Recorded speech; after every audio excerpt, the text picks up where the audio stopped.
So this is work with a graduate student that Victor Frankel and I shared, Pam Tabibi, and Scott Brooks continued the work. So let me give you a background. Peripheral artery disease, chronic limb ischemia, occurs and will occur in approximately 200 million people by 2020, associated with hypertension, high cholesterol, bad genes, diabetes, plaques in the artery, presents with pain in the legs, claudication, ulcers, and ultimately can lead to amputation. You treat primarily with lifestyle changes, statins, and a variety of other things, including gene therapy, and people have been trying cell therapy. When we talk about preconditioning, which was in the title, the idea is the fact that if you have MSCs growing in a dish, you can actually add certain cytokines to it, and they actually upregulate a variety of factors by the cells, and they produce things like IL-10 and VEGF, so anti-inflammatory or pro-angiogenic factors in the tissue. So we asked the question based upon some other work, and you'll hear Scott talk about this later, whether or not pulse focus ultrasound in the chronic limb ischemia model will actually serve to precondition the muscle in a way so that when the MSCs arrive there and they actually produce more cytokines and increase perfusion in the tissue. This is our model. So there's two things that are critical on this slide. Number one, we did a very high ligation and cauterization, so we did the external iliac artery as compared to the femoral artery, which most people tend to use, so that we got persistent decreased perfusion in the limb, as well as we use an old animal. Young animals tend to reperfuse very quickly, and so you need to use, happens to be a postmenopausal mouse if you want to think about it that way. So the first experiment is basically we ligated the external iliac. We waited 2 weeks for all the inflammation to calm down. We gave then PFUS and MSCs, and what we found in the blue bar is essentially in the animals that got PFUS and MSCs to the hamstring, a significantly increased number of the amount of MSCs homing to that limb, the ischemic limb, compared to the animals that got MSCs alone and the control limb. This is a heat map. Very complicated. It's going to be very easy to look at. Everything that's green is statistically elevated.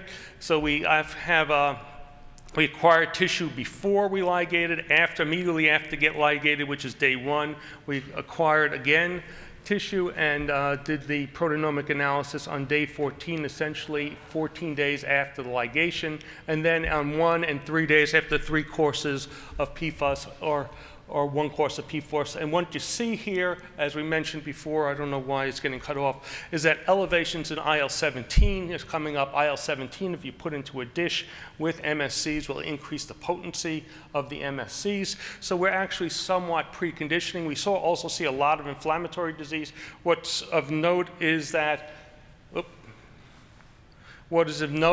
on day 14, you can tell all the inflammation has come down because we only have ICAM and VCAM that's up. So we actually have some stimulation of the endothelial cells. For the most part, everything else is gone.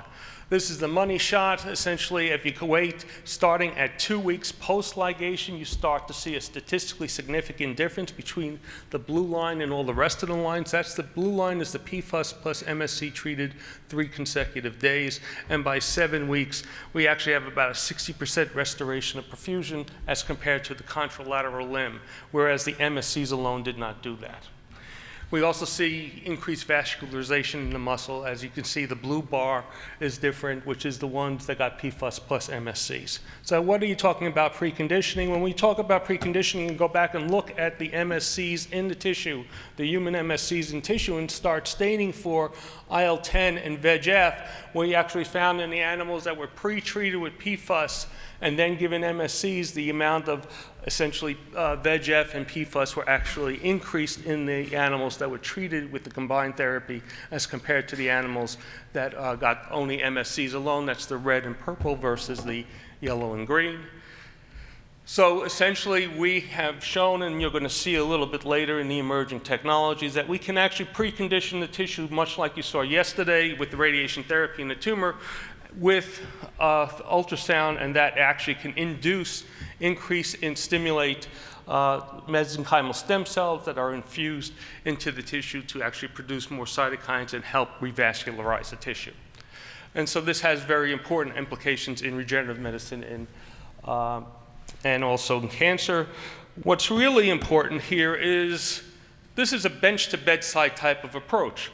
What we have done with there is now an ongoing clinical trial at Arkansas Heart Hospital where they actually take and acquire adipose-derived stem cells through liposuction. They're separated in the operating room and then come in and actually do low-intensity focused ultrasound. This is a project being run by Wilson Wong. We actually have 3 collaborators, Sonicare, the Arkansas Heart Hospital, and we're serving as consultant at NIH to actually do this kind of work to see if we can actually test this hypothesis and see whether or not it will translate into the clinic in clinical trials. And we are looking for fellows at my lab. I'll take questions.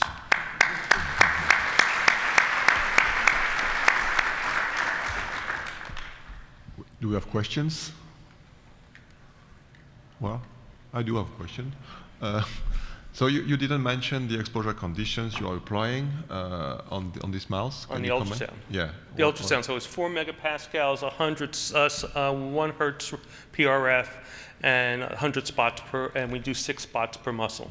Okay, so then how do you explain this exposure conditions helps in the homing of the stem cells? So you got to read about 3 of my papers, and you'll hear from Scott as well. Can you make a summary? Yeah, summary. We actually increase the trophic factors. We see a bunch of factors that come up immediately driven by a TNF alpha elevation that ultimately produces a tropism and see an increased homing primarily through an ICAM and VCAM upregulation on endothelial cells, and the mesenchymal stem cells home exactly the same way as you would expect T cells, neutrophils, and macrophages to get to the area. Have you done any optimization of those parameters? We are working on that, but right now that seems to work really well. You'll hear again in emerging technologies a variety of different ways you can actually use this technique.